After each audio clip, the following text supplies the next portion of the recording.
Selamat pagi. Ya, senang ya berjumpa lagi sama adik-adik di rumah. Kita boleh sama-sama mau beribadah lagi hari ini. Hari ini Lose Mira ditemani dengan Lose Caca dan Cici Feli. Kita bersyukur ya hari ini kita sama-sama mau beribadah. Nah, sebelum kita beribadah kita sama-sama mau berdoa terlebih dahulu. Semuanya lipat tangannya, tutup matanya ya. Kita mau berdoa. Tuhan Yesus, terima kasih untuk hari ini kami boleh berkumpul bersama-sama untuk ibadah sekolah minggu hari ini. Tuhan, kiranya Engkau yang memberkati, Engkau yang memberikan sukacita kepada kami. Kami mau beribadah, Tuhan pimpin ibadah kami dari awal, pertengahan, sampai akhirnya. Terima kasih Tuhan, hanya di dalam nama Tuhan Yesus kami sudah berdoa dan mengucap syukur. Amin. Nah adik-adik, Lasa sekarang mau tanya ya, Allah kita itu besar atau kecil ya? Besar atau kecil? Besar sekali ya. Allah kita itu besar, kuat dan perkasa. Jadi tidak ada yang mustahil bagi Tuhan. Yuk kita sama-sama bangkit berdiri, yang di rumah juga kita nyanyikan sama-sama Allahku besar. Ikutin Lause ya untuk gerakannya.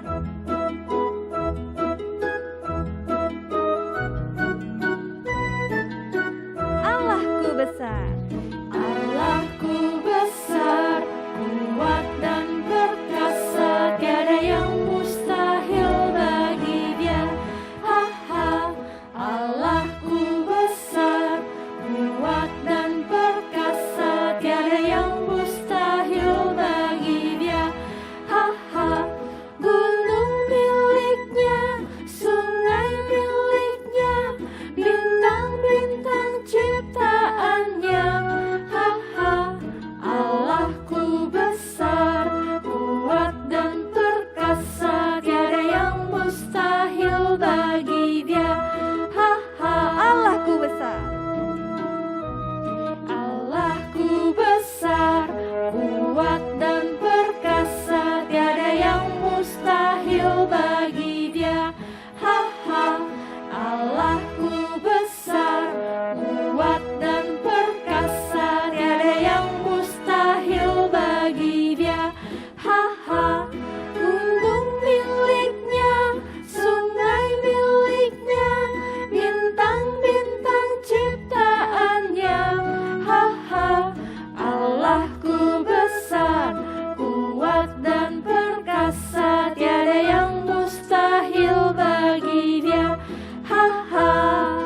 Oke, kita bersyukur ya adik-adik ya, Allah kita begitu besar. Nah sebentar kita mau sama-sama mendengarkan firman Tuhan, kita mau mempersiapkan hati kita sama-sama mau menaikkan pujian. Yesus sayang padaku. Yang pertama kita nyanyikan dulu dalam bahasa Indonesia, kemudian yang kedua kita akan nyanyikan dalam bahasa Inggris ya adik-adik ya. Yesus sayang padaku. Yesus sayang padaku, Alkitab mengajarku, walau ku kecil lemah, aku ini miliknya.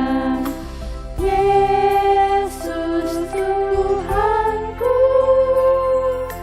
sayang padaku.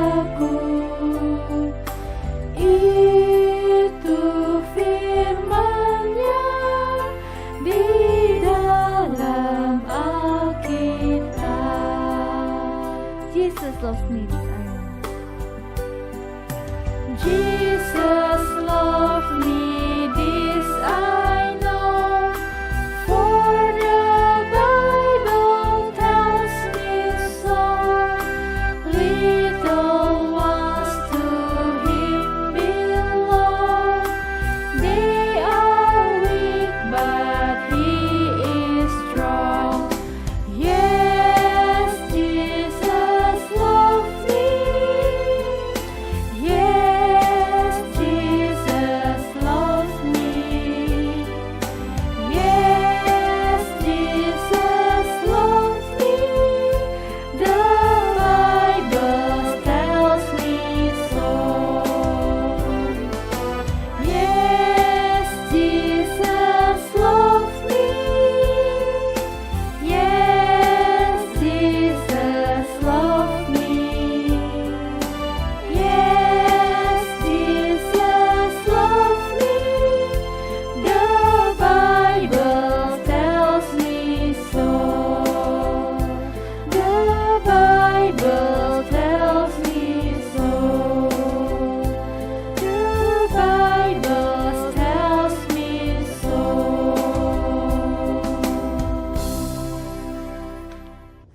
Halo adik-adik, selamat hari Minggu. Nah, kita udah di tahun 2000 berapa nih? 2022. Nah, langsung mau tanya, kalian udah pada vaksin belum? Nah, kalian jangan takut vaksin ya, biar kita cepet-cepet bisa kembali ke sekolah minggu, ke sekolah. Oke? Nah, hari ini Lause Golden mau cerita. Sebelum kita cerita, yuk kita berdoa terlebih dahulu ya. Lipat tangannya, tutup matanya, ikuti Lause Golden berdoa.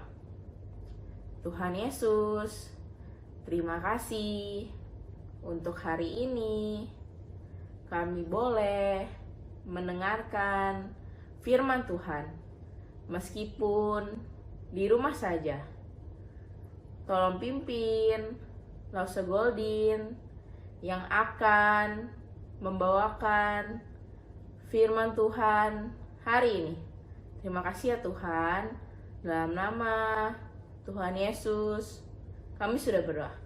Amin. Hari ini Lause Golden mau cerita dari kitab Bilangan 13-14. Ceritanya tentang 12 pengintai tanah perjanjian. Pada suatu hari, Musa diutus oleh Allah untuk mengintai sebuah tanah perjanjian. Tanah perjanjian ini adalah tanah yang dijanjikan Tuhan kepada bapak kita, yaitu Bapak Abraham. Nah, tanah ini disebut tanah, siapa yang tahu? Tanah apa yo? Tanah Kanaan. Nah, siapa ya kira-kira yang diutus oleh Musa? Musa mengutus tadi berapa? 12 orang untuk mengintai. Nah, 12 orang ini adalah 12 suku dari pada Israel. Apa aja sih yang harus dilihat di tanah perjanjian itu? Nah, bagaimana tanahnya? Tanahnya subur apa enggak? Penduduknya bagaimana? Sedikit atau banyak? Dan pepohonannya di sana bagaimana? Jadi semuanya harus dilihat. Dari tanah, air, penduduk, mereka harus mengamatinya. Nah, 12 orang ini mengamati tanah perjanjian ini selama 40 hari. Setelah mereka tinggal 40 hari di tanah Kanaan, akhirnya mereka bertemu dengan Musa. Tetapi 10 orang dari 12 pengintai itu tidak mau dan berbohong kepada Musa tentang keadaan tanah Kanaan tersebut. Mereka berkata yang tidak baik-baik tentang tanah itu.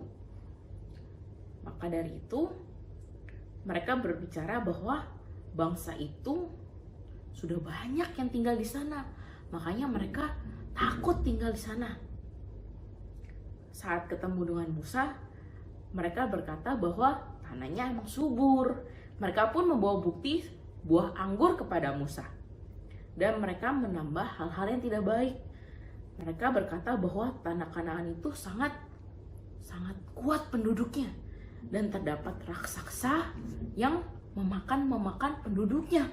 Wah, maka dari itu sebagian besar orang Israel yang mendengarnya juga takut. Tetapi 2 orang dari 12 orang pengintai itu berkata jujur dan berkata bahwa tanah Kanaan baik untuk mereka tinggal. Namun sebagian besar orang Israel malah percaya kepada 10 orang pengintai dibandingkan 2 pengintai. Bangsa Israel pun takut menghadapi penghuni-penghuni tanah Kanaan. Maka bangsa Israel memberontak dari apa yang diperintahkan Tuhan. Tadi Tuhan menyuruh mereka untuk mengintai tanah Kanaan dan agar mereka bisa tinggal di tanah Kanaan. Tapi mereka malah menolaknya, tidak mau tinggal di tanah Kanaan karena mereka takut dengan penghuninya. Malah mereka mau kembali ke negara Mesir. Nah, maka dari itu Tuhan pun marah dan membunuh 10 pengintai dan penduduk yang tidak percaya kepada 2 orang pengintai sisanya. Kira-kira adik-adik siapa aja yang dibunuh ya? Nah, ternyata yang dibunuh itu semua laki-laki dewasa yang tidak percaya. Setelah itu mereka belum boleh langsung tinggal di tanah Kanaan. Ternyata Tuhan menyuruh mereka untuk berputar-putar di luar tanah Kanaan selama 40 tahun. Nah, 40 tahun ini adalah dihitung dari 40 hari mereka mengintai. Jadi selama 1 hari dihitung jadi 1 tahun. Nah, maka dari itu mereka harus berputar-putar di depan tanah Kanaan selama 40 tahun. Sampai pemberontak-pemberontak yang tidak setuju dengan kata-kata Tuhan mati di padang gurun. Dari cerita ini kita belajar tentang kebenaran. Kita harus berkata yang benar dan tidak berbohong. Dan kita harus saling mensupport satu sama lain, tapi mensupportnya harus yang dalam kebenaran. Kita juga harus kompak dengan kakak dan adik kita untuk melakukan hal yang benar, bukan hal yang salah ya. Nah, contohnya nih adik-adik, kalian lagi di satu tim, kalian lagi berlomba. Nah, ternyata kalian lagi lomba matematika, ternyata soalnya sulit sekali. Nah, ada teman kalian yang mau mencoba memakai kalkulator di bawah meja. Nah, kira-kira kalian mengikuti teman kalian memakai kalkulator atau kalian malah tetap berusaha sendiri? Nah, kalian bisa menang dengan berusaha sendiri, tapi kalian juga bisa menang dengan kalkulator. Tapi dari cerita ini kita belajar bahwa kita harus jujur. Maka dari itu kalau lagi ada pertandingan kita tetap berusaha menang tanpa kalkulator. Nah, ada contoh lainnya nih. Pada suatu hari mama kalian suruh kalian belajar. Kamu sama koko kamu di dalam kamar. Nah, ternyata mama tidak mengambil iPad kalian. Kira-kira kalau misalnya koko kamu bilang, ayo deh kita main Mobile Legends, ayo iPad-nya ada nih. Nah, kamu akan mengikuti koko kamu atau kamu malah belajar? Nah, pilihan yang sangat susah ya. Tapi kalian harus ingat lagi, kalian harus melakukan hal yang benar.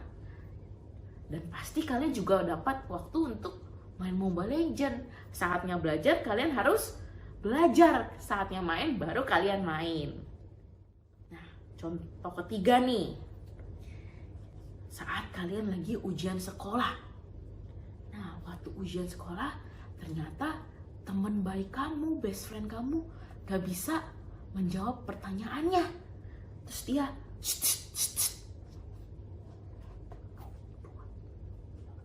Nah, biasa kayak gitu kan? Gitu. Nah, terus kalian lihat. Nah, dia minta jawaban nomor 2. Kira-kira adik-adik bakal kasih tahu gak? Ini best friend kalian loh. Nah, tapi kita tidak boleh memberikan jawabannya karena kita melakukan hal yang salah. Jadi kita harus biarkan teman kita berusaha sendiri. Nah, jadi dari cerita ini kita belajar bahwa kita harus melakukan hal yang benar, tidak hal yang salah. Dan kita harus mensupport satu sama lain untuk melakukan hal yang benar ya, bukan hal yang salah. Yuk adik-adik, kita berdoa. Lipat tangannya, tutup matanya, kita berdoa. Tuhan Yesus, terima kasih untuk firman-Mu hari ini. Kami belajar untuk saling support dengan satu sama lain untuk melakukan hal yang benar. Terima kasih ya Tuhan. Terima kasih juga untuk Engkau selalu memberi kami kesehatan. Terima kasih ya Tuhan. Dalam nama Tuhan Yesus kami sudah berdoa. Amin. Sampai jumpa lagi. Bye-bye. Nah adik-adik, kita bersyukur untuk firman Tuhan yang baru saja kita dengar. Kita sama-sama merasakan bahwa Tuhan Yesus tidak akan pernah berubah dan tidak pernah berubah selama-lamanya ya. Oke, yuk sama-sama kita nyanyi Tuhan Yesus tidak berubah.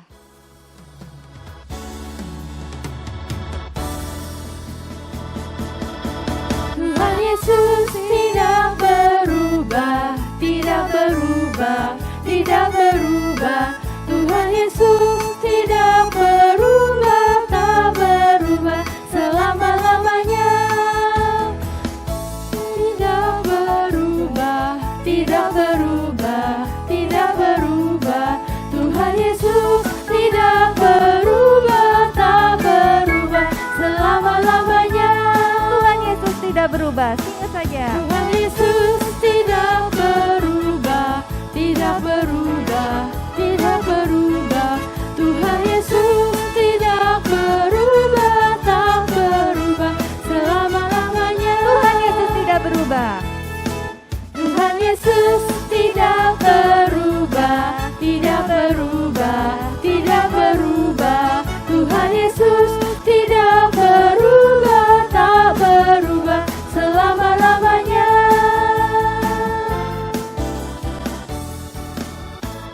Nah, kita bersyukur ya adik-adik ya, Tuhan Yesus tidak pernah berubah selama-lamanya. Kita sudah menyelesaikan ibadah kita hari ini. Yuk sama-sama kita mau mengakhirinya dengan berdoa. Semuanya lipat tangannya, tutup matanya. Tuhan Yesus, kami bersyukur Tuhan, hari ini kami sudah menyelesaikan segala ibadah sekolah minggu kami. Tuhan, sebentar kami akan mengakhirinya. Kiranya Tuhan yang pimpin, Tuhan yang berkati, agar kami bisa berkumpul lagi untuk ibadah sekolah minggu yang akan datang. Terima kasih Tuhan, biarlah kiranya firman Tuhan boleh kami lakukan di dalam kehidupan kami sehari-hari. Hanya di dalam nama Tuhan Yesus kami sudah berdoa dan mengucap syukur. Amin. Dadah semuanya. Sampai jumpa minggu depan. Tuhan berkati.